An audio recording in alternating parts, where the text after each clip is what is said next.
Using gerrymandering, voter suppression, and other nefarious tactics, the Republican Party has manipulated our electoral system to maintain as much control as possible despite being a party in the minority.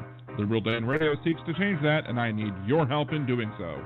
Liberal Dan Radio has partnered with Levelfield to help us use tools that are typically only available to big money donors. When you go to stopthecoup.liberaldan.com and make your contribution, it will encourage other voters to reach out to their legislators to pass legislation to stop gerrymandering and voter suppression, and target elected officials who refuse to protect the vote. Every eligible voter should be able to cast a ballot, and that ballot should have the same power as everyone else. I can't do this alone. I need your help. So please go to stopthecoup.liberaldan.com and make your contribution today. That's stopthecoup.liberaldan.com. Stopthecoup.liberaldan.com. Political advertising paid for by Levelfield. Contributions are not tax deductible as charitable contributions.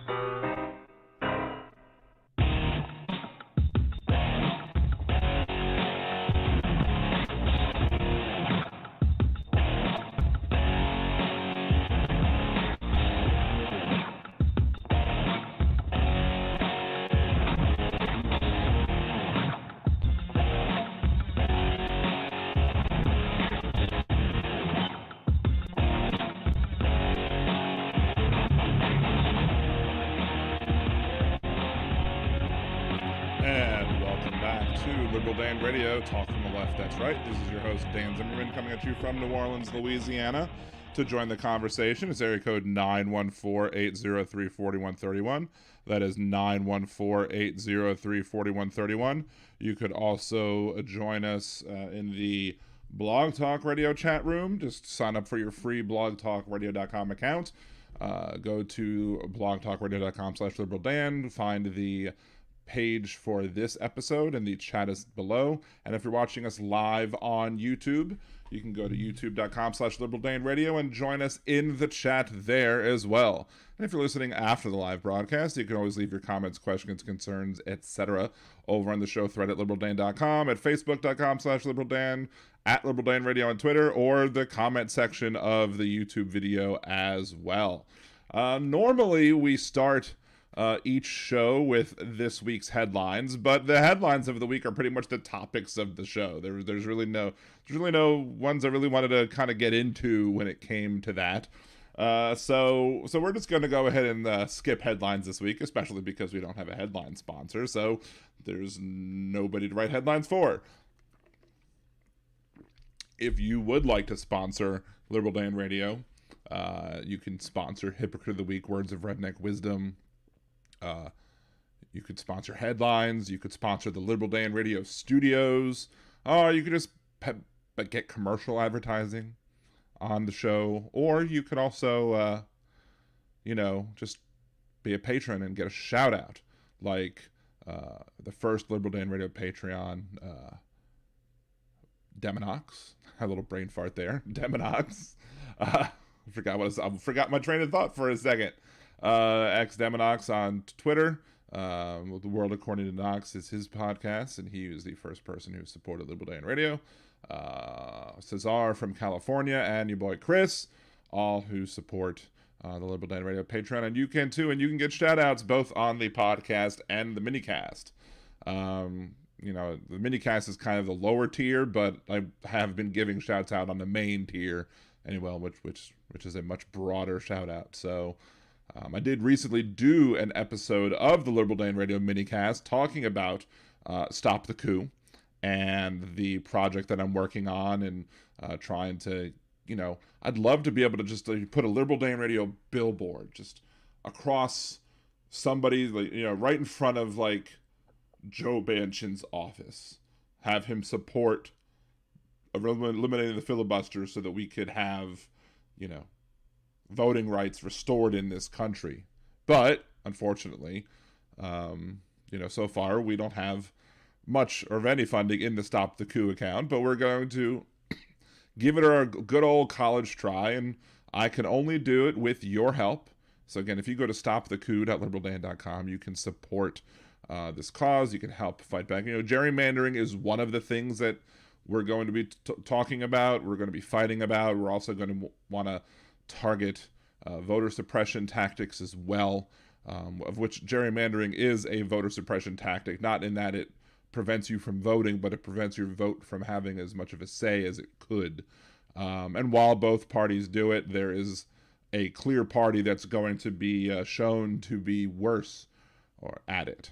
One party is going to be revealed at the end of this, a spoiler alert, to be doing it bad. And if you've seen all 4 of the videos so far that I've created for my gerrymandering series, you will see that the Republican Party has now taken the lead with how many extra seats it gets based off of how lines have been drawn versus the results of congressional elections versus who came out to vote in 2020 for president. Hello, Daily News, which is most likely bringing it boy because it's all caps. Hi, welcome to joining us. Welcome to the show. Thank you for giving me my first like. I appreciate it. One of my loyal supporters who is a conservative, which is a good thing. I like the fact that I have loyal supporters on both sides of the aisle. I think that kind of shows that I give a fair representation of the topics, that I try and be fair and, I don't know, balancing maybe, or balanced. I don't know if it's fair and balanced like Fox News, because Fox News is kind of weighted conservative, clearly. Although there are a lot of conservatives who have issues with Fox News right now, because, you know, they have anchors that say things like get vaccinated and stuff like that. And the conservatives don't like that. At least a lot of conservatives don't like it, or the Trump supporters don't seem to like it as well. You know, part of the first thing I did want to talk about was the elections in Virginia. And I wasn't pleased when I heard that McAuliffe was going to be the candidate. I was like, really? I mean, I'm all for recycling, but I just didn't think that that's what Virginia needed. Now, I mean, Virginia voted for Biden, and Virginia voted for Biden, you know, by 10 points, and that's fine. But liberals tend to have this thing where, you know, sometimes they won't show up in off-year elections, as if rights can't be lost in off-year elections. One of the reasons that we have problems, you know, with redistricting is the fact that, you know, the liberals just stay home. Democratic voters stay home, you know, on the non-presidential elections or even non-congressional elections. You know, they have, for some reason, they just don't want to show up. And it's a darn shame that they don't realize the harm that can be done when they don't, you know, come out and support the candidates each and every time.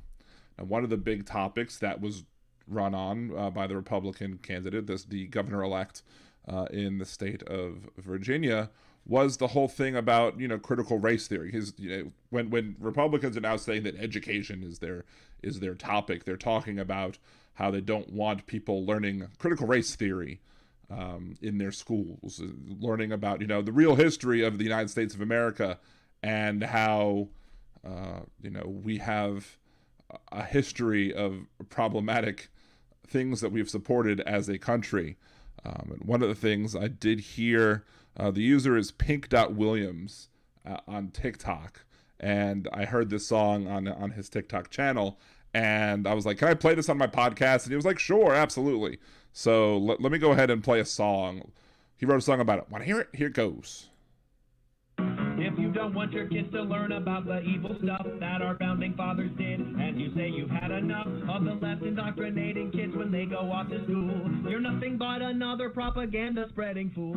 Our nation's evil history is not up for debate, and you can't ignore the facts just because you're full of hate.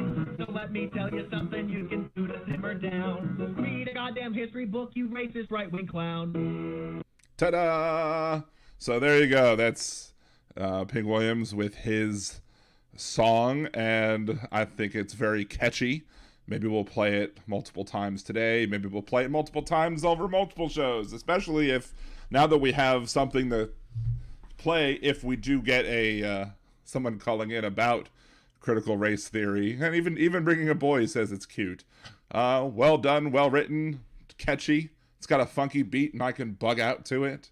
But yeah, it's like, one of the best posts that I saw, and if you follow me at Liberal Dan on Facebook, I know some conservatives might not like to be on Facebook. They prefer Parler or Your Spot or one of the other many ones that are out there.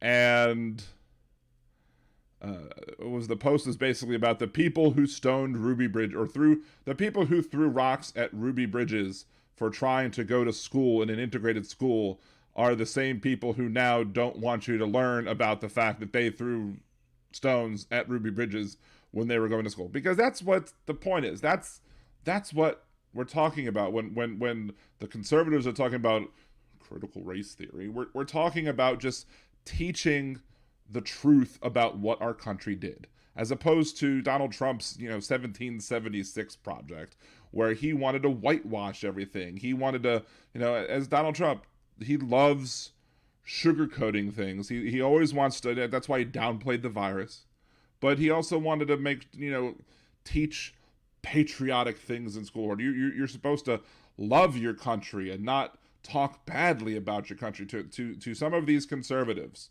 especially Donald Trump, who is the salesman and doesn't ever want to talk badly about oneself, like never want to apologize, for example. They when Obama was out there apologizing for America for the wrongs that we've done, they called it the Barack Obama apology tour, and criticized him for apologizing for America's misdeeds. And only a great nation, in order for you to be a great nation, you can't just acknowledge the good. You have to acknowledge the bad. Now, Daily News says, Bringing Boy says, Facebook does not like conservatives. And I hear that from conservatives all the times, but I don't see many of my conservative friends getting 30-day, 10-day, 7-day, 3-day suspensions from Facebook. Facebook's algorithms, like, for example, if I wanted to call somebody a plague rat for not getting a vaccination, not wanting to mask up, not wanting to follow social distancing, and basically acting in a way that's irresponsible during the pandemic, like, I put in plague rat, and immediately my post was taken down and I was put on a 3-day suspension. I'm like, it's automatically filtered for me to say, to take away any post and punish anybody who says plague rat. And the people who were saying plague rats are more than likely liberals talking about conservatives. On the other hand, I'll see the conservatives call people sheep all the time on Facebook, and it takes you have to report the people who use the term sheep, and then only sometimes does it work when to get taken down. So it's weird. Daily News says President Trump is trying to take credit for the vaccine. He calls it the death vaccine or whatever. Let Biden take the credit for it. I mean, President Trump even believes that if he was president, that he wouldn't have to do any mandates, that he would convince his followers to take the vaccine. Now, that may very well be true, but if he had a way to convince his followers to take the vaccine, why not do it now and prove how good of a leader you are? That's what I'm saying. If you think that you could get your followers to vax up without any mandates, good. Tell them. Say, hey, I think that you should do the patriotic. But Donald Trump never did that from the beginning. He could have said, hey, it's the patriotic thing. If you love this country, if you love your fellow citizens, you will follow me in masking up. And he would have set the example. And I'm sure the many of the Trump supporters who are now fighting masking up and social distancing, etc., they would have jumped on board and said, yes, thank you. We will do so. We will follow you like lemmings. And the liberals would have listened to the science and would have said, okay, just like we did. But Donald Trump never really proved that he could do that with anything relating to the virus, because of what he did in downplaying the virus and making it seem like it wasn't as big of a threat as it actually was. So yeah, but in vaccine news, we did get, the approval now for children 5 to 11 to be able to get the vaccine under the emergency use authorization, which is good for those parents who want to get the vaccine. I'm going to have my kid vaccinated because I don't trust the other kids at the school. I don't trust that they're going to do things properly enough. And you say we're not sheep, but y'all are the ones calling us sheep for listening to science. And the odd thing is that y'all call people sheep, but the people who are going to animal supply stores and taking sheep dewormer are the people on the right who are denying science and instead are taking sheep dewormer to treat COVID. Now, I don't know, if a doctor wants to prescribe you medicine that's, that's a dewormer that's used for other ailments and you want to take it, I'm not going to sit here and say, don't listen to your doctor.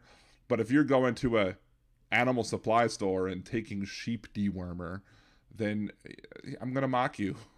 Because those are the people that are really the sheep, because they're listening to all these crazy, wild conspiracy theories, and not questioning them at all, and just latching on to them with whatever hope they believe. And I saw some article that even said that Donald Trump is mad that all of these people who supposedly follow him are embracing and promoting these crazy conspiracy theories. Well, you created that monster by creating the conspiracy theories about the big lie about the election, about how everything was rigged and it was going to be rigged against you. You started that.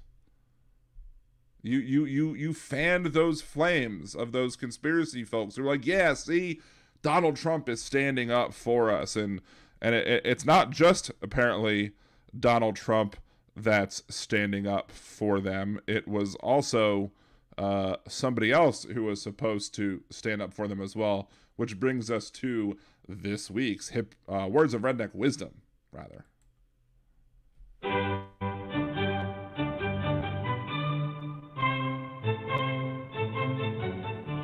And now, Words of Redneck Wisdom, brought to you by Liberal Dan Radio. Because we are here for the children that have been sex trafficked and stolen from us, and Trump is the only person that stood up for them, and JFK Jr. and JFK died for this. So this is why we're here. We're here to thank Trump and get our country back. That's what's happening today. Junior's dead? No, JFK Jr.'s alive. Oh, sorry, you said he died for this. Loose intel, JFK died, and now his son is coming back here? His son's coming here. And he's going to reinstate Trump. JFK's coming here. JFK's alive, and it's going to be glorious. I mean, it's a hell of a power move coming back here specifically. And this concludes Words of Redneck Wisdom, brought to you by Liberal Dan Radio. Talk from the left, that's right.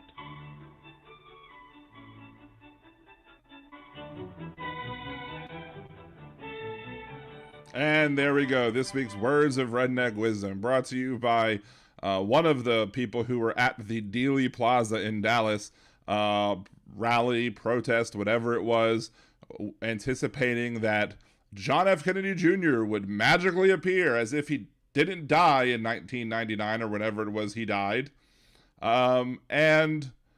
and come back and I guess reinstate Trump or whatever, or be Trump's vice presidential candidate when he runs in 2024, and just the different ideas that I guess are coming from the people who were at this rather small event were quite amusing. But the fact that we have people who believe that John F. Kennedy Jr. is really alive, that John F. Kennedy died specifically because of child sex trafficking, and as some other people later on in that video said, eating children and killing children and eating them. Now, those things take on a very dangerous, risky thing, because that's very close to what people used to say Jews did with their matzah. They used to say that Jews would grind up the bones of little baby children that were not Jewish. They would steal them away, grind up their bones, and put them in their unleavened bread. Now, I mean, it's crunchy, but it's not that crunchy. But yeah, apparently, if we were using dead children in our matzah, it wouldn't be white, it would be pink, first of all. Second of all, it's just ridiculous, and it's it's an anti-Semitic trope. And now they might not have specifically said matzah here, but it's getting very close to that whole idea of, these secret cabal of people are getting together, and cabal is kind of short for Kabbalah, which also has related parts, to Judaism, and it's just one step away from them being able to push their some anti-Semitic theories again. So that's one problem that I have with it. But yeah, just the whole idea that, that they would believe this thing. It's hard for me to just grasp this whole, that the people who believe that JFK Jr. is really alive, who's gonna reappear for some reason yesterday to reinstate Trump, I don't know how, and then to stop, the kidnapping and eating of babies.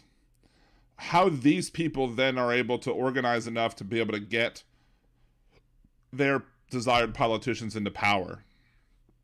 It's just, clearly what's happening is that you have the people at the top, the Republican elected officials who have no problem with their voters believing whatever crazy, ridiculous conspiracy theories they want to believe, as long as they're getting out and voting, and they're motivating them to vote by these crazy conspiracy theories, and by not squashing these crazy conspiracy theories. That's what they're doing.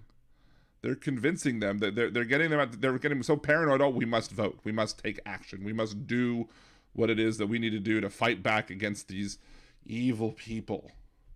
Meanwhile, we have liberals on the other side of the aisle that was like, it's another election. I guess I'll go today. And liberals who are not showing up to, you have so much conservative media out there, not just at the high level, like the Fox News, the OANs, the whatever, and the big town hall type websites, but you have so many lower level conservative, bloggers and people on YouTube and people on Blog Talk Radio, people all over the place doing their podcasts, doing their local conservative radio shows, who are getting lots of support from their people. But liberals are not supporting the alternative message, putting in the alternative messaging out there. And that's what I feel that we need to crack. That's what we need to crack.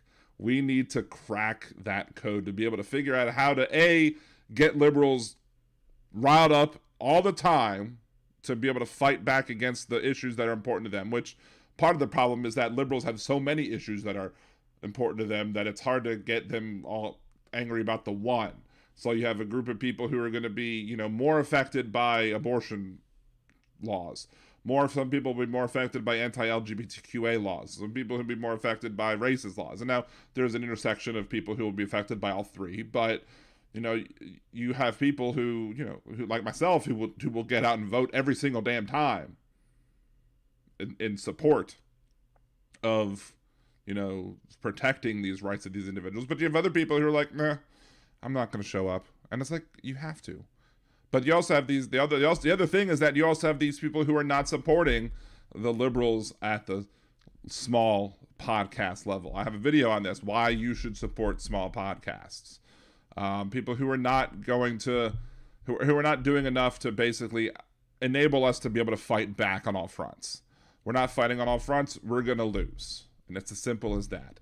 And that's what you should, that's the end. If we don't fight on all fronts, we're going to lose. And maybe that's what needs to be said. I don't know. I'm not a good salesperson, apparently. I don't know how to get over 1,000 subscribers on YouTube. I don't know how to get tons of support on my Patreon. The people that do support me, I love y'all for it. But we need to fight them on all fronts, and we're not doing so right now. I'll get to your questions, Bringing a Boy, after the first commercial break, but we are going to go ahead and take our first commercial break. Come back, take your calls as well. 914-803-4131. That is 914-803-4131.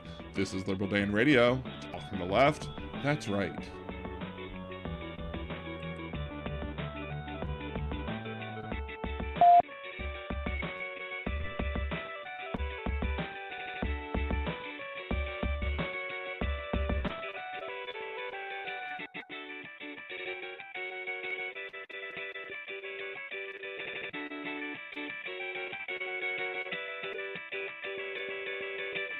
Are you planning a trip to Disney soon? Do you want help avoiding spending mistakes and making the most of your vacation? Then check out Budgeteers.com, a new site devoted to helping you get the most mouse for your money.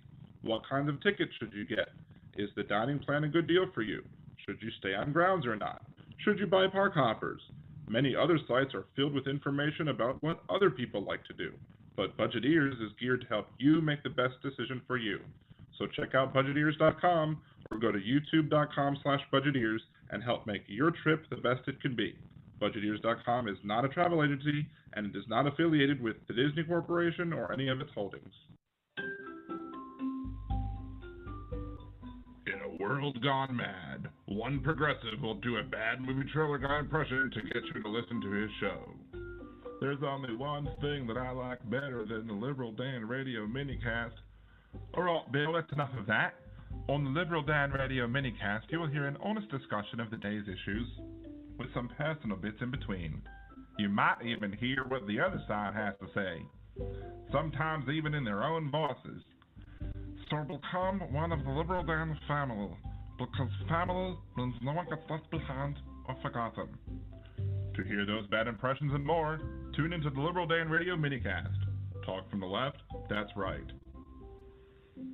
And I think to myself, what a wonderful show. Yeah. If you enjoy Liberal Dan Radio, there's many ways that you can support the show. You can subscribe to the YouTube channel. You can like me on Facebook or follow me on Twitter or TikTok. And you can become a Liberal Dan Patreon. For as little as $3 a month, you can get a shout out. Higher levels get the opportunity to vote on what I do next on the podcast, the minicast, or on YouTube. You can even buy commercial advertising or sponsor bits. So go to patreon.liberaldan.com and support the show today. Hey there, podcast listeners. This is Demonox, host of The World According to Knox. It's time for Season 2, where I take you on another trip through my world. The world of movies, video games, pop culture, and more. And relate them to the world around you. Don't forget to leave a question for Marscat. Find me on Twitter by the handle XDeminox. That's the letter X like X-Men, DEMINOX. Now enjoy the rest of your podcast.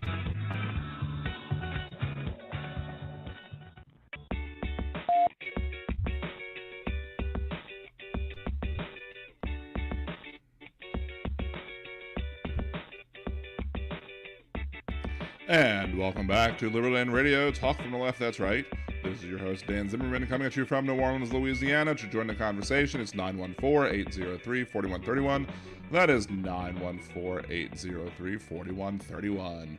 Now, one other thing about the JFK Jr. thing, we have to talk about this because the title of the show, since JFK Jr. didn't show up at Dealy Plaza yesterday, does that mean that he didn't see his shadow? So does that mean that we get 3 more years of Biden since he didn't show up? Kind of like the groundhog? We'll see. It'll be kind of like Groundhog Day. Tomorrow they'll come up with another conspiracy theory that will supposedly mean that some other person is going to do some other crazy thing that there's no reason to believe that they would do, just so they can continue to perpetuate their big lie that Donald Trump really won the election when he did not. I do want to remind everybody again to go to stopthecoup.liberaldan.com. That's stopthecoup.liberaldan.com. The link should be in the YouTube description or the Blog Talk Radio page, etc. If you go to stopthecoup.liberaldan.com, and you will see the my plan to fight gerrymandering, voter suppression, etc. And all it takes is $5 from you to support the cause, and I would appreciate your help in doing so. Again, we're going to fight gerrymandering wherever it happens, so I have no problem with putting a billboard in Nevada that says stop gerrymandering, because Nevada, if you've seen my most recent video that I posted dealing with the 4 seat states, one of which is Nevada, 6 I think states that have 4 congressional seats in them, Nevada doesn't draw its lines properly. There's 2 states, one conservative, one liberal. I don't remember what the conservative state was. Maybe it was Oklahoma. I think it's Oklahoma that the difference in the smallest population district and largest population district in Oklahoma was like 85,000 people, which isn't necessarily 85,000 voters, because the people includes people under 18, and it also includes people who are non-citizens who were living there. But the difference in Nevada, it was like 145,000 people difference between the smallest congressional district and the largest congressional district. And I don't think you had that much growth in 10 years that would make that one district be that much larger in population, which means that the lines were drawn incorrectly. And I have no problem, we will target anywhere it's happening, we will target it. Now, we're going to target the problematic ones most, but if I have no problem saying, hey, gerrymandering hurts all voters, and I make it a point to say in Nevada, the gerrymandering that's done in Nevada hurts Republicans in that particular state. Now, nationwide, as we're seeing in my series of videos on gerrymandering, it's overall the Republicans have a multiple seat advantage at this point in the video series, and we'll see how that continues. So even though a Republican in Nevada might not have the as much representation as they should in Congress over from the state of Nevada itself, but Republicans overall in the country have more say in Congress because of how these lines are drawn. Let's see. Daily News, 8 years, please, of Biden. Okay, sure. That's fine with me. Now we need, of course, a Congress to support, but we'll see. Bringing a boy, you don't want to see Trump reelected in 2024, or who would you want? Who do you really want to see? Who would you like to see as president or as the nominee of the Republican Party in 2024? That's what I'd like to know. Who would you want to see when it comes to that? Anyway, so we had the Supreme Court hearings on the Senate Bill 8 in let's see. You want Tulsi Gabbard? You want her to be the Republican nominee? Wow. I'm just shocked that the Tulsi love is so bizarre to me. Like, she's so weird. Like, I don't get her. I don't get Tulsi at all. I don't understand the appeal of her politically. Like, why do conservatives love her so much if she's a Democrat? Why is she a Democrat based off of some of the positions he holds? Like, I'd rather Marianne Williamson, and Marianne Williamson's a kook. Although Marianne Williamson, to her credit, did get reparations completely right. I mean, nailed it at the debate. But Gabbard all day, and young. So she's young, that's why you like her, because she's young? I mean, youth has its benefits, I suppose, but I don't know necessarily that I would say, okay, this is why I would want Tulsi to be my presidential candidate. I don't know. A lot of the Republican Party, though, still likes Donald, still wants to see Trump. Oh, you want her as VP. Okay, well, who do you want as president? That's what I want to know. Who do you want as president? So we got the Supreme Court trial going on when it comes to the hearing over, I think it was, again, Senate Bill 8, I want to say. Let's see. Let's just make sure that that's right. If I can spell properly. Yes, so it was related to abortions. That is the correct law. I remembered correctly. And I was listening in the background to the arguments being made by the lawyers for and against Senate Bill 8 when, as it's being discussed. And the whole thing, I mean, the person who came up with it is an evil genius. I will say that. Andrew Young as VP? Oh, okay. You weren't saying that you liked Gabbard because she was young. You want Gabbard to be the presidential candidate and Andrew Young to be the VP. Interesting. Okay. Interesting. Now, why is that? I'd like to know. I'd like to know why. Is this Andrew Young Jr., like the 89-year-old, or is this somebody else that I'm not seeing? Is Andrew Jackson Young? Or is that the same person? No, that's still the same person. Andrew Young is Andrew Jackson Young from New Orleans. That's interesting since I live in New Orleans too. All right. Young is not young. But whatever. That would be interesting to see. It would be the first time to that somebody in my media presence correctly predicted something if this became right. I remember back when they were trying to figure out who John McCain was going to pick as vice president, somebody came to liberaldan.com and was like, I wouldn't be surprised if he picked Sarah Palin. And then Sarah Palin got picked, and I was like, whoa, dude, you got that one right. So, anyway, back to the abortion topic of the Supreme Court. And the fact that you have an evil genius who wrote this. Because there's just so many questions about who can bring suits over this, who can sue over this, and like, which comes back to many times on this show I have criticized the idea of standing, whether or not somebody has the standing to bring a case or not, especially when it comes to challenging the constitutionality of a particular case, and that you should be able to sue about an unconstitutional law maybe before it even harms anybody. Now, I would say it's already harming people, but even if it's not what hadn't been harming people, somebody should be able to say this is not a constitutional law.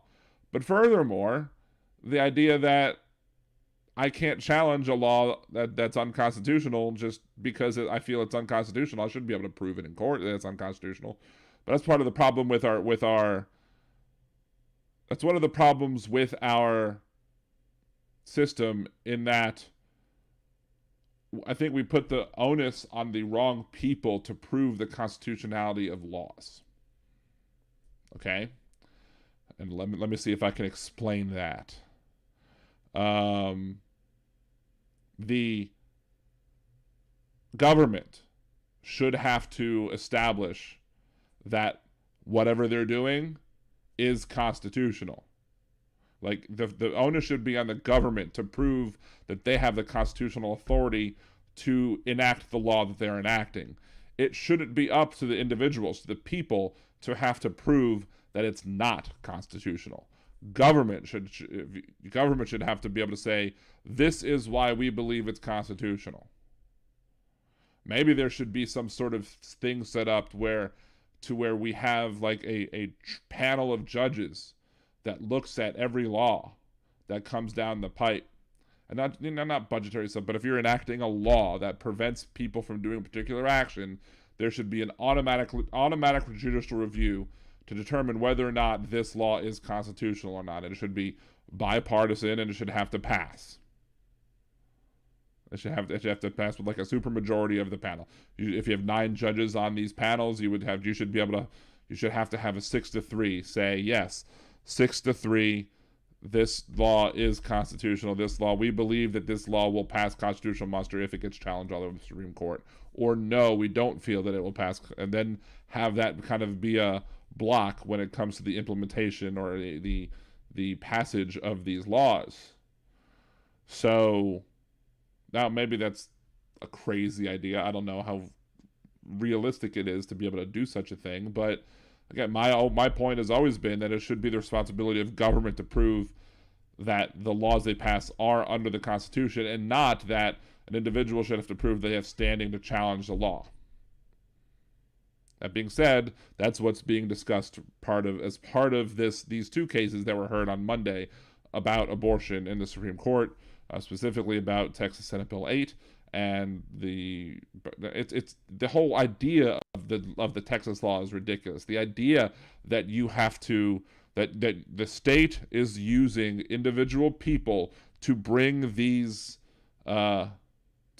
cases, to act on in their stead, and bringing civil suits against these businesses to be able to, basically take money out of them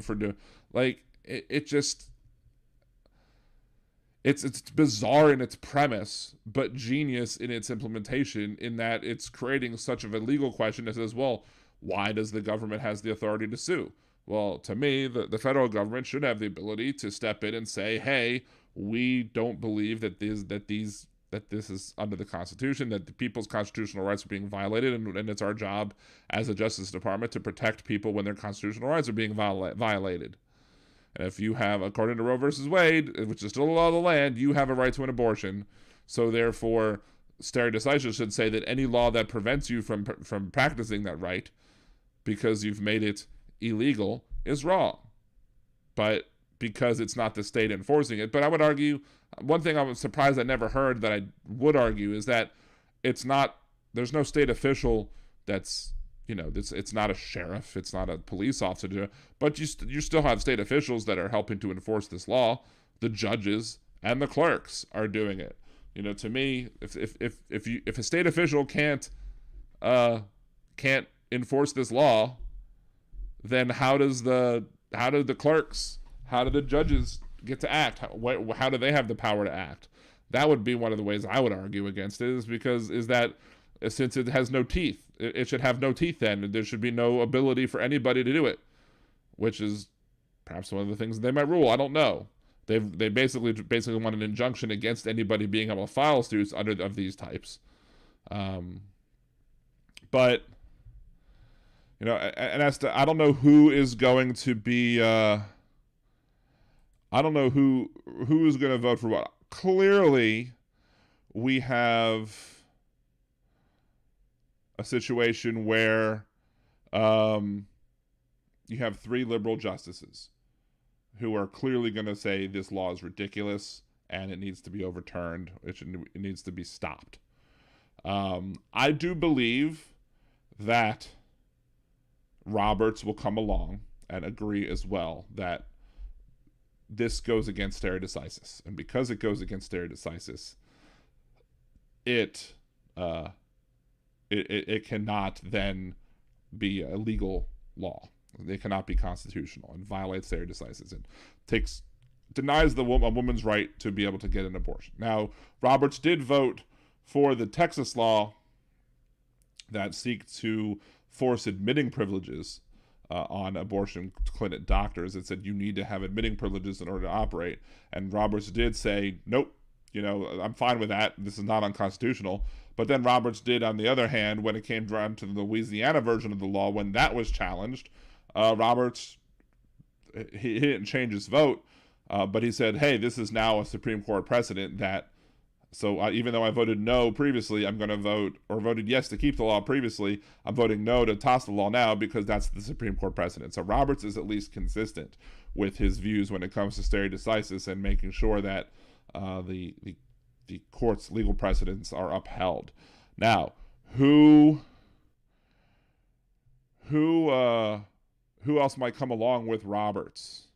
I reached out to somebody that I know, somebody who is a lawyer who does work for Planned Parenthood, but they could not come out and to speak in their official capacity. But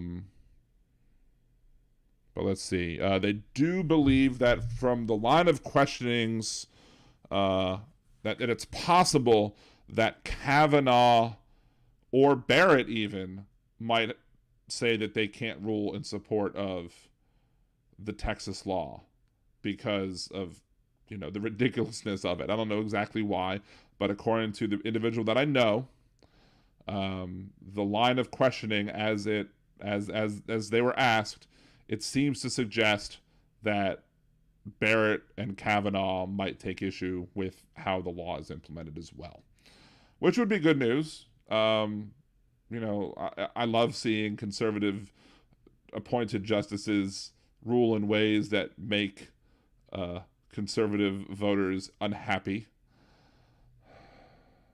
Let's see. Daily News says ban coat hangers and no more abortions. Very funny. So I didn't get to listen to the gun arguments today, but it does seem some news articles did seem to say that the arguments about New York's gun control laws seem to imply that law might get overturned. Now, I'm, I guess, interesting liberal when it comes to gun control, because I don't think anybody has the implicit right to sell guns, and as such, I think we should be able to enforce background checks. But I do think that all gun control should come from the federal level, because the federal level, the Second Amendment says a well-regulated militia, which to me would then grant the federal government the ability to regulate the militia.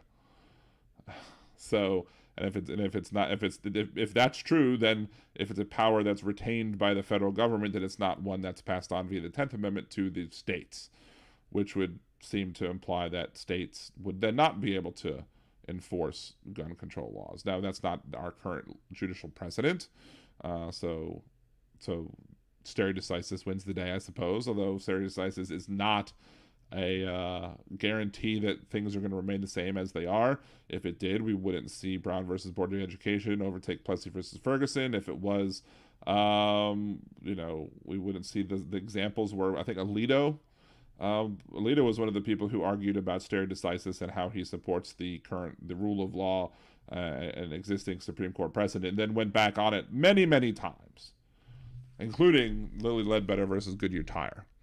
So I don't know. We'll see about that. We haven't had that many people in the chat today on YouTube as compared to other weeks. It's probably because they didn't put Kyle Rittenhouse in the title of the episode. So maybe if I say like Rittenhouse, is that going to bring the people magically like they were Beetlejuice? I don't know. But let's go ahead and take our final commercial break. And we'll come back, take your calls. Using gerrymandering, voter suppression, and other nefarious tactics, the Republican Party has manipulated our electoral system to... There we go. For some reason, when I try and play the Stop the Coup intro, I instead want to play the Stop the Coup block, and I hit the wrong one. That's the second week in a row that I've done it, so... Oops. Anyway, here we go. We are now going to go to our final commercial break. 914-803-4131. That's 914-803-4131. This is Liberal Dan Radio. Talk from the left. That's right.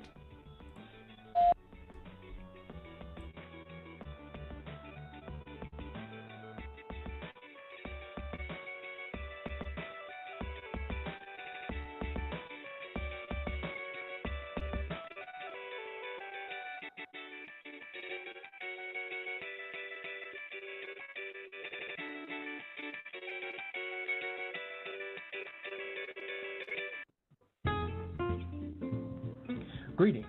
This is Nimba Josh, host of the Percy Podcast. What is the Percy Podcast? Well, it's pretty much the smoothest talking host you'll ever hear in your life, talking about all kinds of things. Political things, nerdy things, fun things, not so fun things. Go ahead, give a listen, and follow at the Percy Podcast for more updates and information. Why not sit back and take a listen to one of the best podcasts you'll ever hear, and no one else will.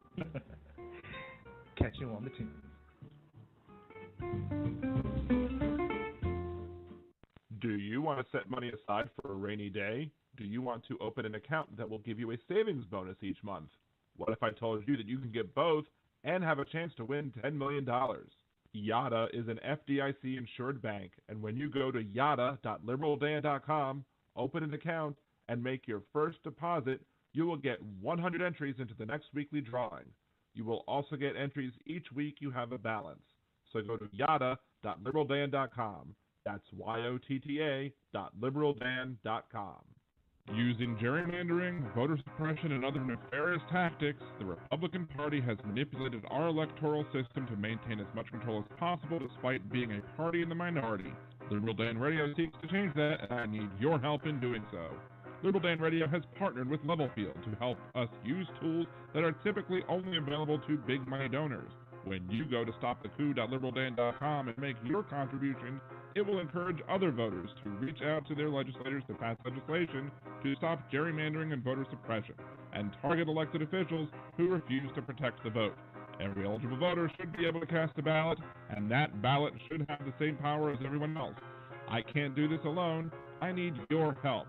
So please go to stopthecoup.liberaldan.com and make your contribution today. That's stopthecoup.liberaldan.com.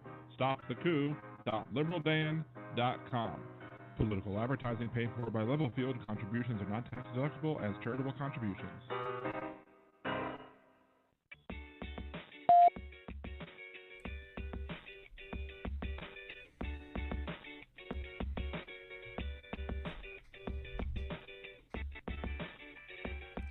And welcome back to Liberal Dan Radio, talk from the left, that's right.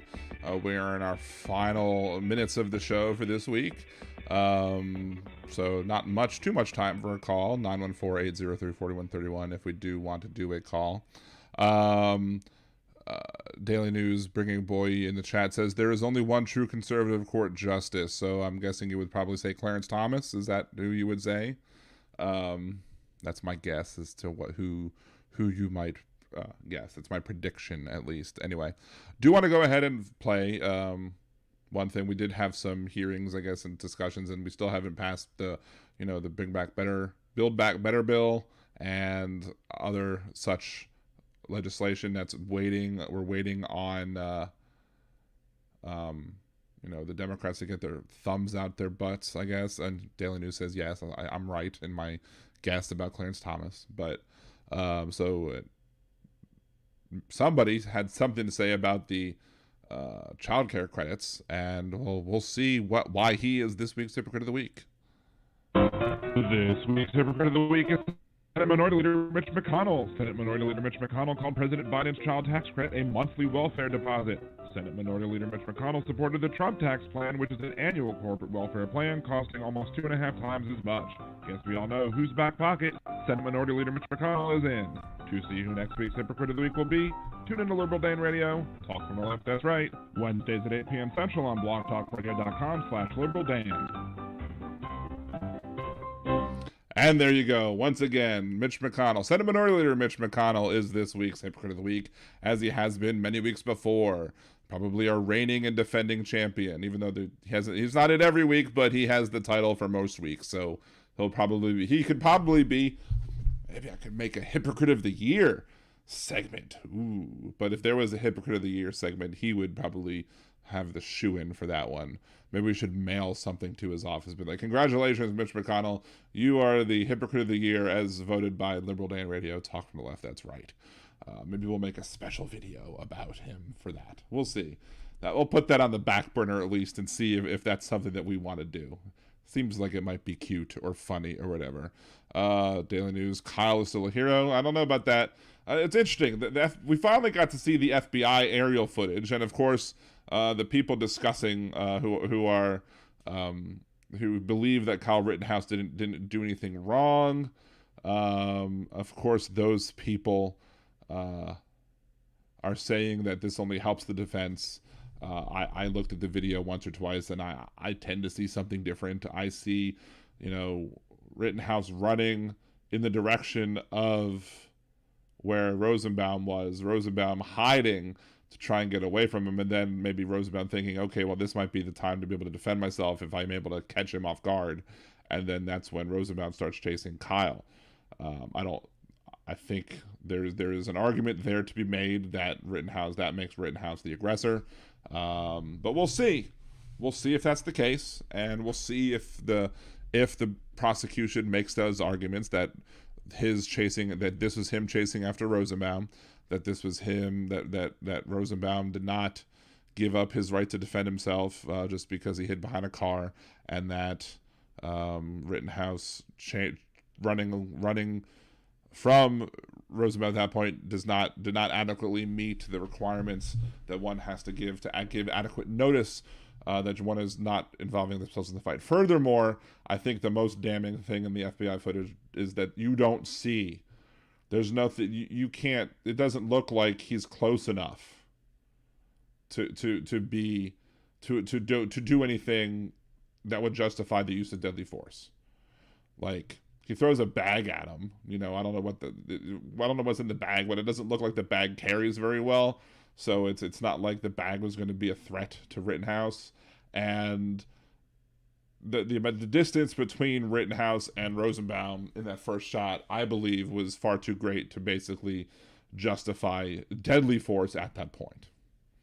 So now some people disagree with me, and there's an individual who does disagree with me on that point. And whether or not he is I'm going to invite him on the show or not will depend on how I feel, because for a while we were having conversations about, of course we have a phone call, with the last few minutes. That's fine, we'll take it. But, I was having a back and forth with some individual on somebody else's YouTube page, and I was like, I'm not dealing with you anymore, so I'm just going to respond to you, have a nice day. Every single time I responded, have a nice day, have a nice day, have a nice day. He finally apologized, to his credit. Do I want to deal with that further? I don't know. But anyway, we're going to bring you on. My friend, how's it going? How are you? Hello. What's going on? How's life out there in the West Coast? It's hot. It's been hot, but nice. Other than that, calm seas, and all that. So, anyway, I wanted to talk about real briefly, since you're going to be ending your show, the standing issue. If the courts didn't require standing, then anybody could sue for, any reason. And standing, it actually limits that, in that you have to be directly affected by the law that, and therefore fighting it in the courts, as far as it being unjust because you suffered certain injuries by it. But just because you don't like a law, you shouldn't be able to go to the courts and file a lawsuit against the state or the federal government just because you don't like a law, because there's lots of laws that people don't like, and there's lots of laws that are bad laws and unconstitutional laws. But unless we're directly affected, there's nothing that we can do about it, or if the state is directly affected by federal government law. I understand why standing exists. I understand that. It's just a matter of the fact that, they've crafted this law in such a way, this particular law, to try and make it almost impossible under what they believe is a correct legal theory. Now, maybe it's not a correct legal theory, but they've tried to craft this law in such a way to make it so that the only people that can bring a suit to challenge the law are basically, it requires them to break the law and then get sued and then put themselves at risk to have to pay a $10,000 fine plus legal fees to everybody who might want to come after them, because what this law does is it removes the requirement of people to be directly harmed in order for them to bring a civil lawsuit against the abortion clinics. That's the thing. It's written in the law. The law literally says that any person in the state of Texas, or any person in general, I don't think you have to be a citizen of the state of Texas, if an abortion clinic performs an abortion or terminates a pregnancy after 6 weeks is up, anybody can bring a civil lawsuit on this and against that person for performing an illegal abortion. They don't have to prove standing. Okay. But as you mentioned earlier, as far as there's no teeth in that law. There's no way to really enforce it. And so it's just another bad law on the books. And so with that said... Well, I would argue... But let me point out. I would argue if I was the attorneys trying to argue against this case, I would say that if no state official is allowed to enforce this law, then why wouldn't that preclude the clerks and the judges from doing that? But that's not how the state of Texas is treating it. The state of Texas is basically saying the legislator, nobody in the legislative branch or the executive branch can do anything to enforce this law, but the people who bring the cases are doing the enforcement of the law by bringing a civil suit against these places that do abortions. Furthermore, well, only if you have a plaintiff. If you have a plaintiff that's actually saying, "Ooh, I'm telling," and then files a suit saying this person violated the law by doing, performing an abortion in 6 weeks, past 6 weeks. But I mean, how many people are really going to do that? I think plenty of people are going to do it. I think they didn't do anything wrong, then they'll win. There was a website that was dedicated for collecting the information of every single abortion clinic doing abortions in that state. And it's had the chilling effect, as they've said in the court case, whatever, is that clinics have decided that they don't want to take the risk. They don't want to put themselves in liability to have to have a ruling against them for $10,000 plus legal fees for every single individual in that clinic that helped perform the abortion. By the way, the law is worded. You could potentially sue the person who, if there was any anesthesia, whatever, if the nurse who was performing, anesthesiologist came in and helped with it, that person could get sued for $10,000. The doctor performing the procedure could get also sued for $10,000 for the same abortion. The nurse, any nurse that worked on it, $10,000 for the same abortion. If somebody drove the person to the clinic, that person could get sued for $10,000 by people who have no relation to the thing whatsoever. It doesn't actually, as far as what was I going to say? Oh, if you're performing an abortion pre-6 weeks, prior, just to the 6-week mark, then you're okay. Then there's no How problem. many people know that, though? How many people know that they're pregnant before 6 weeks? We know. Many women, or not many, but some women will say, there's no way we don't know because we can be late sometimes because of stress or whatever. But our bodies know, and it's more of a, if you're having sex, well then you just got to test yourself to make sure that you're not pregnant. So, just because you missed your period doesn't mean you won't show up positive on one of the pregnancy tests. If the hormone is there in your body because it was released because there was conception, then you'll know. So you just have to buy a pregnancy test and, test yourself. As soon as you're late, if you're not sure, you take a pregnancy test. But even once you realize you're late, that could be too late. Late out of stress or not. But once you realize you're late, that could be too late. But according to Section 171.208, civil liability for violation or aiding or abetting a violation, any person other than the officer or an employee of a state or local government entity in the state may bring a civil action. So it's any person in the state. Doesn't have to be a citizen. It could be a non-citizen in the state. But any person can bring can bring the suit. So while we're sitting here arguing over whether or not anybody can challenge the Texas law because of a lack of standing or lack thereof, they're trying to challenge the federal government's standing in protecting people's civil rights. Meanwhile, this law specifically says that anybody, if I lived in Houston and I wanted to sue an abortion if I knew an abortion clinic made $10,000, I could sue that abortion clinic. I could sue the doctor. I could make $50,000 off of one abortion under this law. Now, the people will get charged for $10,000 as far as the fine goes, but that doesn't mean that money goes to the person suing. Yeah, absolutely, it does. Where else would it go? Where does it say that? Where else? It's a fine, so it goes to the state. No, it's not. No, it's not. It doesn't go to the state. It's a civil lawsuit. It is a civil lawsuit. Yeah. Then it goes to the county. It's a fine. No, it doesn't go to the If you had county. a It's a ticket or any other fine. It goes to either or, but it doesn't go to the person suing. It does, absolutely. And if you can show that to me and read it to me in that law, then I'll say I was wrong.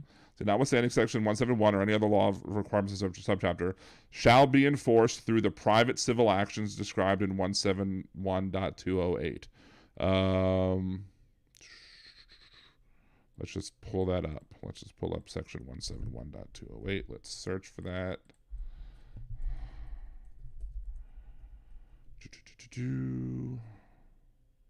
Because that would be ridiculous. It is ridiculous. Not that it isn't ridiculous now, but I mean, I don't agree with that law, but it makes it even more ridiculous if that were the case. 171.203, 204, 205, 207. I guess I could just search for 208 at this point, but there's a lot of that in there.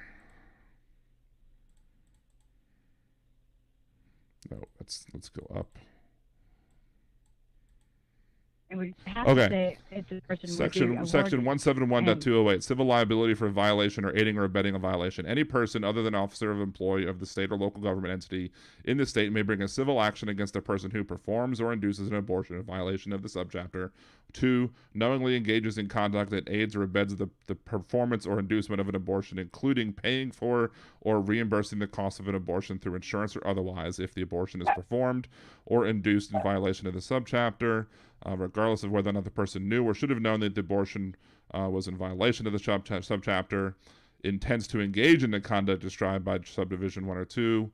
If a claimant prevails in an action brought under this section, the court shall award injunctive relief sufficient to prevent the defendant from violating the subchapter or engaging in acts that aid or abet, statutory damages in an amount of not less than $10,000 for each abortion that the defendant performed or induced in violation of the subchapter, and for each abortion performed or induced in violation of the subchapter that the defendant aided or abetted. 3, costs and attorney fees, notwithstanding subsection B, a court may not award relief under this chapter in violation of this if the defendant demonstrates that the defendant has previously paid the full amount, blah, blah, blah, blah, blah. Notwithstanding civil practice remedies or other code, a person may bring an action under the subsection not later than the 4th anniversary, blah, blah, blah. Yeah, it's a civil lawsuit. And it said specifically that a person who had an abortion performed or thereof, that person could collect money for the cost of the abortion or whatever else. Well, no, it said that if somebody helped pay for an abortion, like if it was an insurance company or something that covered the abortion, you could sue the insurance company for $10,000, no less than $10,000. So you could sue them for more. Okay. So. Okay, but that's a person that actually had an abortion. This doesn't actually mention the person who had the abortion. That this law does, as I understand, this law, with the exception of the fact that if the person paid for their own abortion, then maybe that might trigger it. But this is saying if somebody else paid for it, like if you were pregnant and wanted an abortion in Texas and I paid for your abortion, then I could be sued simply for the act that I wrote a check said this is for your abortion. And you could and Bringing a Boy could sue me for $10,000, and then I would lose, and then I would owe Bringing a Boy $10,000 because it's a civil action. Well, it just said that as far as no reward, there'll be nothing awarded to that person. It says that there's nothing. Hold on. You can collect your attorney's fees. It said and it said that if let's say Bringing a Boy sued me for $10,000. What the part that you're talking about in the law.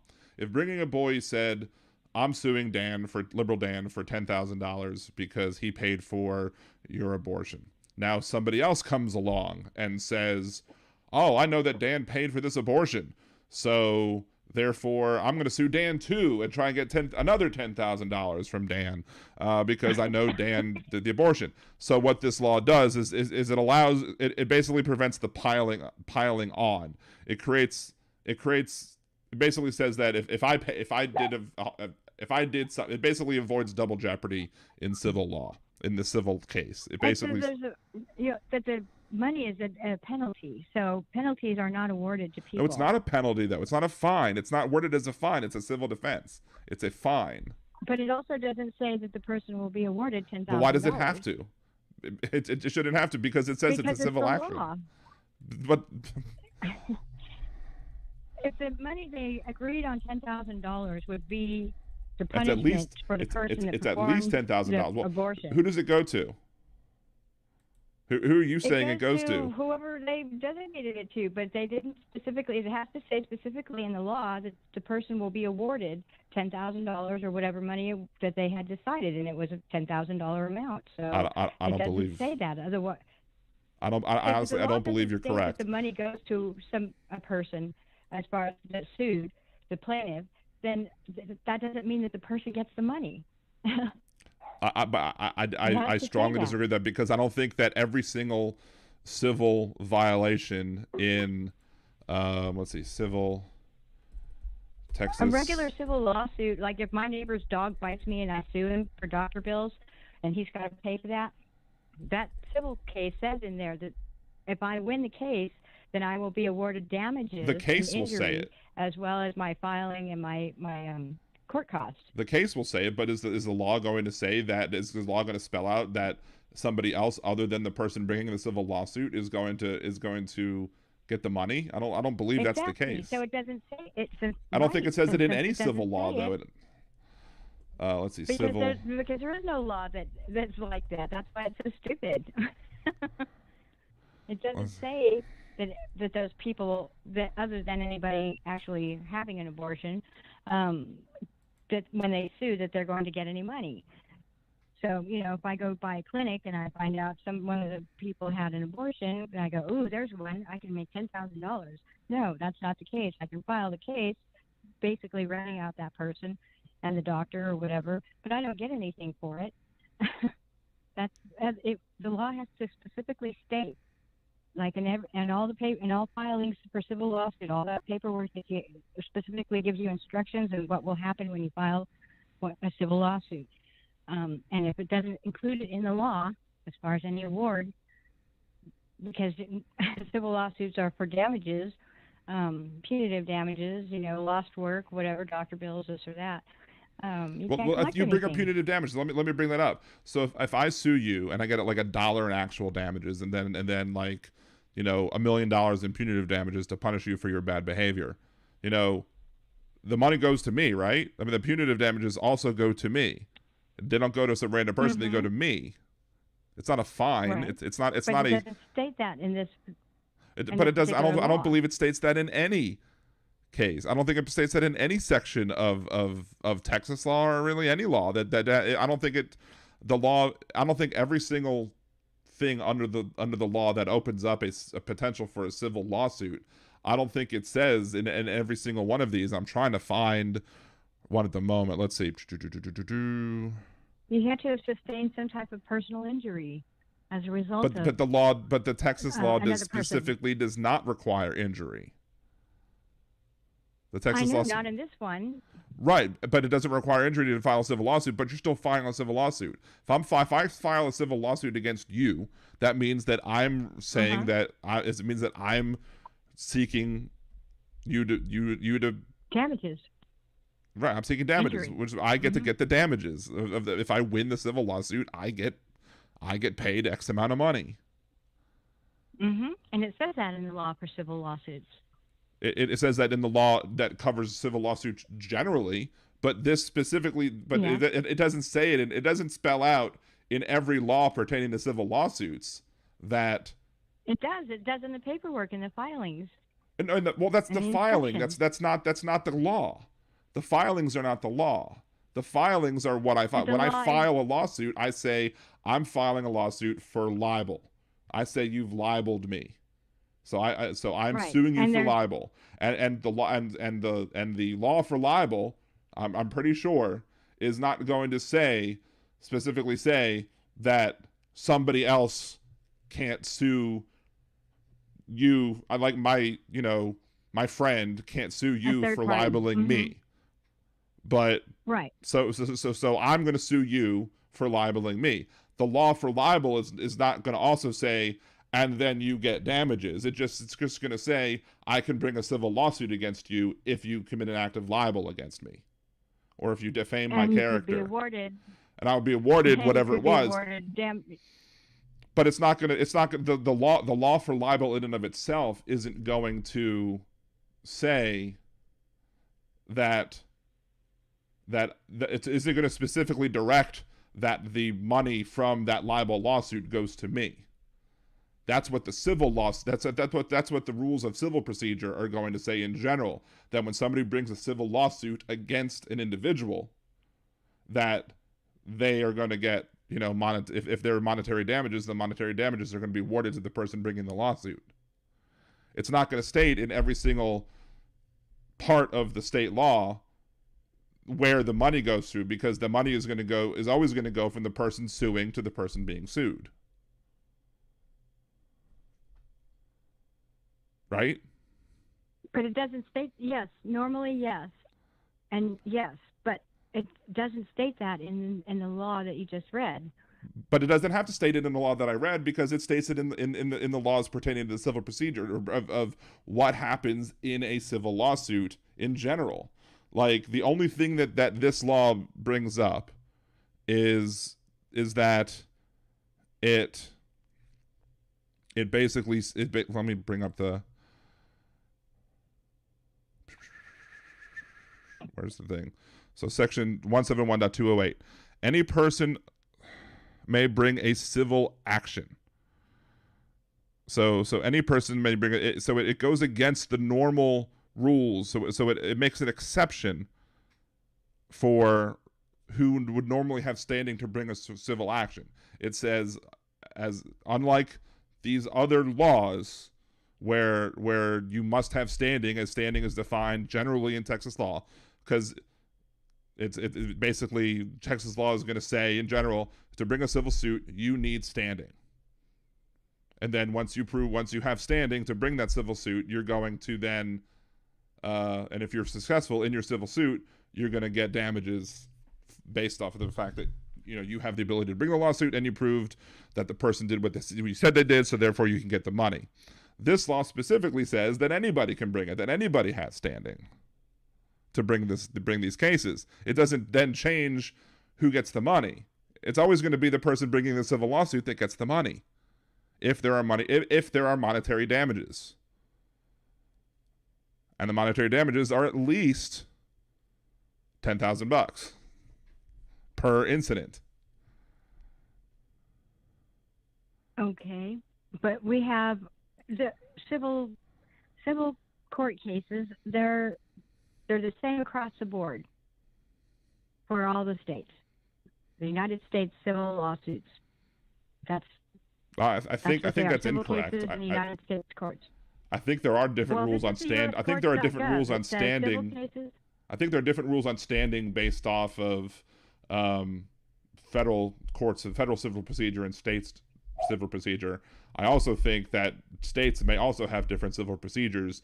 For example, Louisiana is under the Napoleonic Code, so Louisiana civil procedures may very well be different than Texas's, which might differ from California's. So, but they still have the basics as far as what you have to be personally injured for that. For I don't know. Right, you're correct. In most cases. No, go ahead. No, I was just going to say, as far as Texas goes, and as far as the way they worded that law, it contradicts what civil lawsuits are about in the first place by allowing all these people, or anybody, I guess I could say, to sue over that. And it doesn't make any sense, and that's why I don't like it. I think it's stupid. I mean, it's wrong, number one, to try and control any person, for anything, to tell them what they can do with their body. If you have a licensed physician that performs medical procedures and does that specifically, whatever it is that you want done or need to have done or whatever it is, then so be it, period. So we're not in disagreement as far as the law goes. It's just how it's written and how I believe it's written to be said, but it doesn't make it right. No, I agree with you that the law is not right. I agree with you that the law is not right. Yeah. But as it's written and as it's been sold by the people who support it in the state of Texas, i.e., those people who passed it and signed it into law, it does allow for people who were not injured in any means whatsoever to collect money. Now, I've suggested, well, what happens? Maybe, if I sue an abortion clinic for $10,000, and then the abortion clinic then charges $10,000 more for their abortions, and then I gift the money to the individual as a gift who got the abortion, and then that helps that person pay the money back. Potentially, maybe that's the way you circumvent the rule, except for the fact that court costs might then have to also be paid, but. Maybe I sue for a little. So maybe I sue for a little bit more. I think conservatives went for that. I don't know what they were thinking. I mean, they want the least amount of government encroachment, and then here they go and impose something like this, and they like it and they agree with it. It's I don't get it. I don't get it. In many modern conservative to be a conservative elected official these days, hypocrisy is a base requirement. Why do you think that Mitch McConnell is my hypocrite of the week almost every week? Because he proves himself to be a hypocrite on almost everything he does. Now, this is not to say that there's no Democrat or liberals who are hypocrites, because I've featured Democrats and other liberals as hypocrite of the week. It happens on both sides of the aisle. Right, but this this law is plainly ridiculous, and because it allows anybody to bring a civil action, and it allows those, if I live in Texas and I want to make a buck, if I know an abortion took place, I'm like, okay, there was an abortion, I'm suing, done. Now most likely, how many people, how are people going to know that an abortion takes place? I don't know. So maybe more than likely, maybe it's, the person who is the potential, sperm donor, or, somebody, maybe their family, like, grandparents or something, or a parent of the person who got the abortion, who doesn't want who wanted a grandkid or something. Maybe they would be the person who would sue. Maybe they were just grandstanding just to appease the conservatives, So well, it's also, but it's had the desired effect that the number of abortions that have been performed in the state of Texas have dropped, because most of the clinics don't want to put themselves in harm's way. They don't want, and that's the thing, is that with federal standing, which is why they're like, well, if we can make this law that makes it so undesirable, like in the Supreme Court arguments, they were like, what if the fine was 10,000? What if the fine was $1 million? Would that change things in anybody's mind? To me, it wouldn't. It would just be more ridiculousness on behalf of, the state of Texas, by setting the minimum at $1 million instead of the minimum at 10,000 or 100,000, whatever you want to do, whatever you want to say. But at the end of the day, here's the thing, though, we have conservatives that claim, the liberals, the left, whatever they call them, want to control everything, social programs, universal health care, universal, that income, all this other, and they bitch and moan about that all the time as far as socialism. And here, now they may be all proud of themselves, but what you've done now is, okay, so you're forcing people to be responsible, which that sounds not so bad, but on the other hand, it's like you're still forcing somebody to do something, which is basically to be responsible and have responsible sex and be responsible enough to make sure by testing yourself whether you're pregnant or not. And they're doing the exact same thing as far as wanting that control over human beings in order to make them responsible people in their eyes. And it doesn't make any sense for them to bitch and moan about the left when they're doing the same thing, just with different things, but they feel that they're self-righteous people for doing that, and that's not their job. Well, and one of the other interesting things that have been brought up about this is there was somebody who early on who called into one of the conservative talk shows that I listened to a lot, who was concerned about what if this is successful, and if this ends up being a way to do a de facto ban on abortion by making it so that the people can sue, so thus making it impossible for anybody to have standing to be able to challenge the law, unless you risk incurring the initial penalties of tens of thousands of dollars for whatever abortion that you perform, unless you want to take that risk, and many abortion clinics basically said, no, we're not going to want that risk, because we don't want to have to pay that money out of pocket, because what if we lose? Then we're going to, be in a financial issue. We're going to have financial issues with it. So the person brought up, and other people have since brought up as well, there is actually a conservative group, I think, that is supporting, or at least maybe filed an amicus brief on behalf of the Justice Department, or behalf on the whole women's health, who I guess is the other group bringing the case against, because I think Whole Women's Health is basically saying, you're harming us because this law makes us not be able to perform a procedure that should be somebody's right, even though they haven't been the victim or the subject or the target of one of these lawsuits. But this other group that's a conservative group is basically saying, well, what happens if the liberals decide to do this with gun control? What happens if the liberals decide to say it is illegal to sell a gun in the state of California, and but the only people who can bring these lawsuits are the people who live in California who are not government officials, and then therefore, if that's the way to block standing to challenge these lawsuits, then as an individual, you're gonna see gun stores shut down because they're not going to want to put themselves under the risk of risking that big lawsuit. And if the Supreme Court supports it's a way of dismantling our justice system. If the Supreme Court rules in favor of this law and rules that the Justice Department has no standing, or that the Well Woman's Health or Whole Woman's Health and can't bring the lawsuit prior to it, them being brought, have a lawsuit be filed against them, then liberals could do it. Well, we're going to do it too, and then our justice system is scrapped. At least when it comes to those sort of things, there'll then be no protection of any. Then any right is up for grabs. Any rights can be targeted at that point.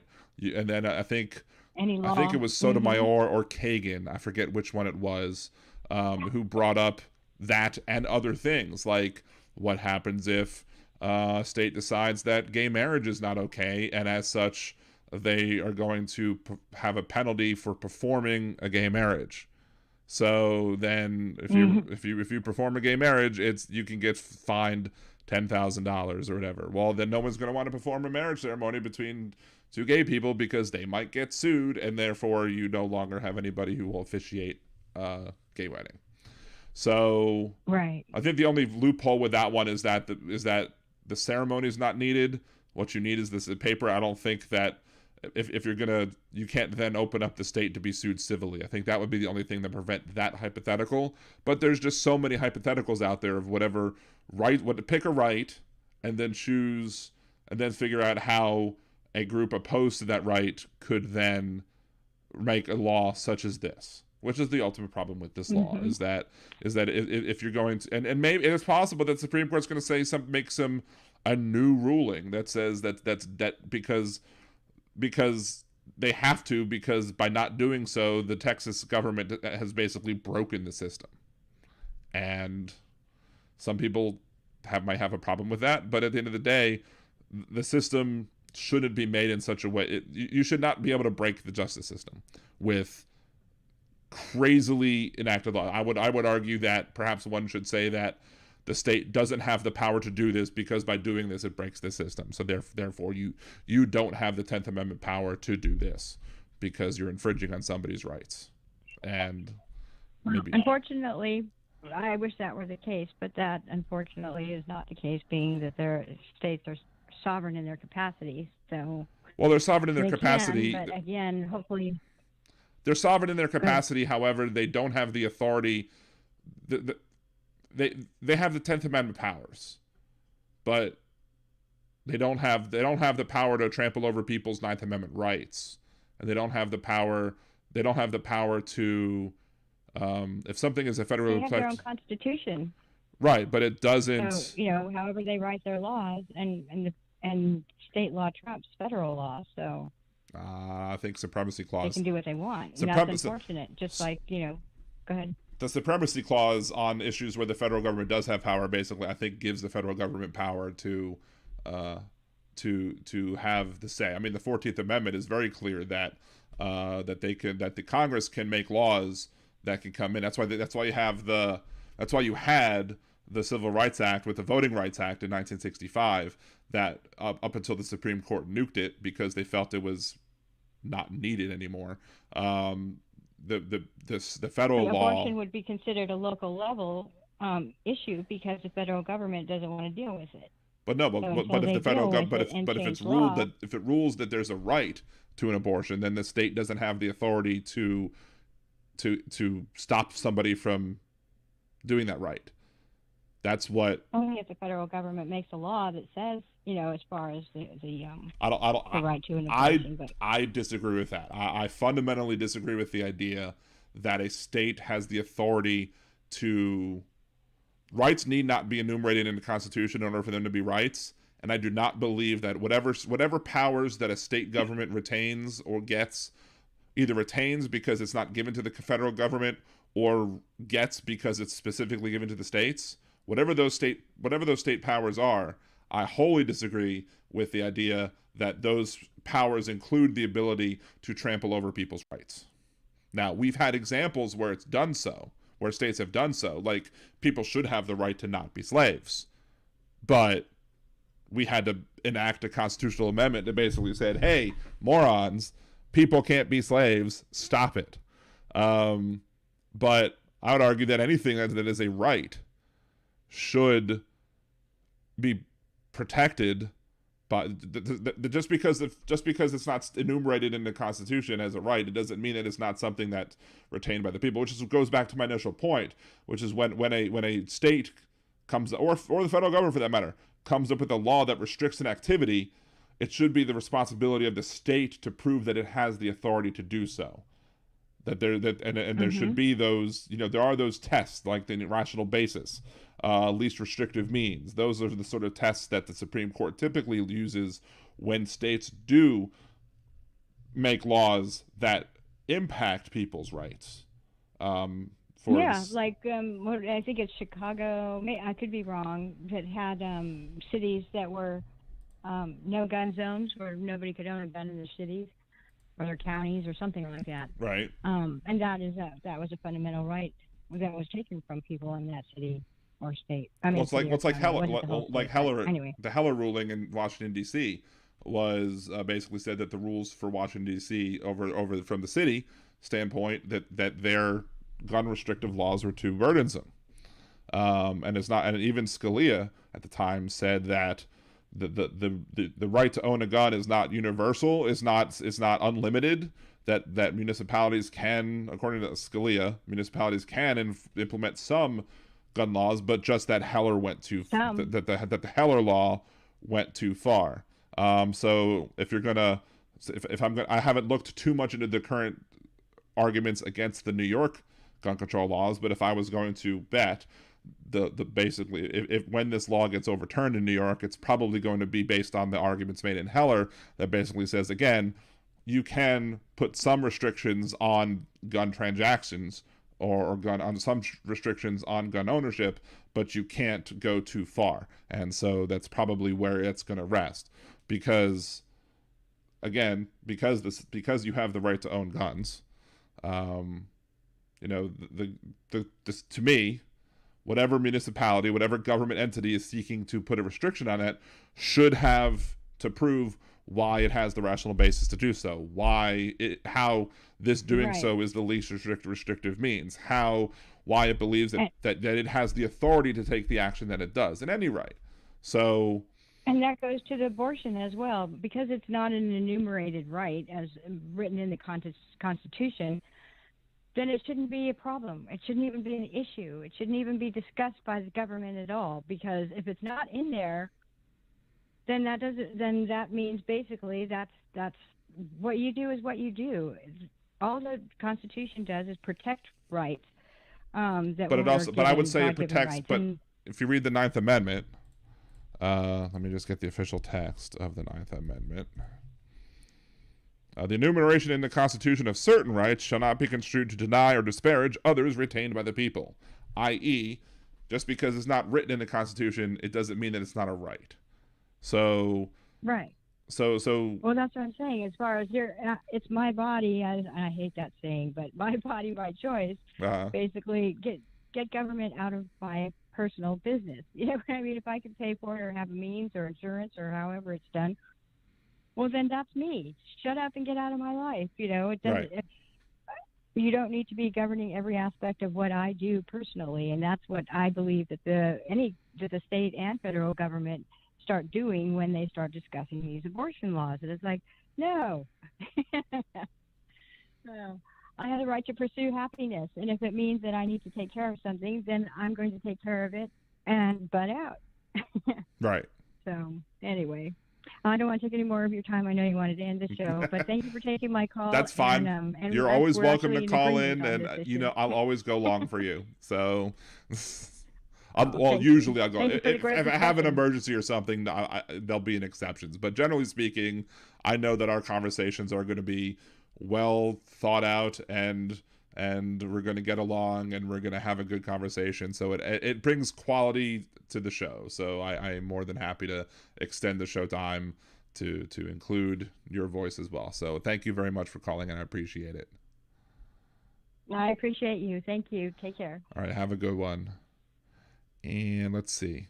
Did I do the hypocrite? I think I did the hypocrite of the week. I should play that other music again, just in case anybody else missed it. The song again. Where is that? Where did I put it? No. What I really should do is I should play the Chopper City commercial for Bringing a Boy, because I haven't played it for weeks. But no, I'm just going to play the Pink Williams one. If you don't want your kids to learn about the evil stuff that our founding fathers did, and you say you've had enough of the left indoctrinating kids when they go off to school, you're nothing but another propaganda spreading fool. Our nation's evil history is not up for debate, and you can't ignore the facts just because you're full of hate. So let me tell you something you can do to simmer down. Read a goddamn history book, you racist right-wing clown. There you go. So we might be playing that a bunch on the show, because I think it's a fun little ditty, and I enjoy it a lot. Anyway, I'm having a problem finding there's the audio for it. There we go. Anyway, so this is the end of this week's episode of Liberal Dan Radio. Talk from the left, that's right. We will be back next Wednesday, 8 p.m. Central. blogtalkradio.com/liberaldan.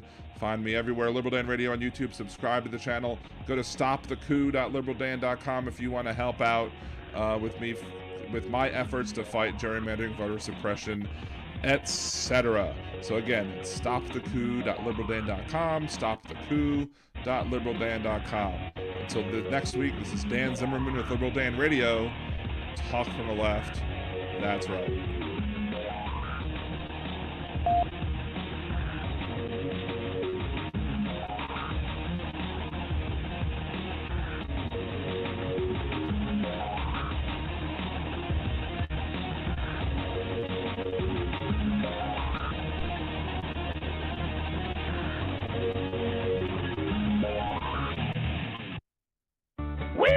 Down here in Liberal Dan's Chopper City, we got some steals on Harley Davidsons today. Turns out holding Sturgis wasn't that bright of an idea, but while festival goers pass away, we're passing on the savings to you. All our Harleys come freshly sanitized for your riding comfort, and while supplies last, we're throwing in some antibacterial gel and a 12-pack of 2-ply, just in case the stores run out again. So come on down to Liberal Dan's Chopper City and get you a hog today. Liberal Dan Chopper City is a fictional establishment, and we don't know what the death toll of Sturgis will be.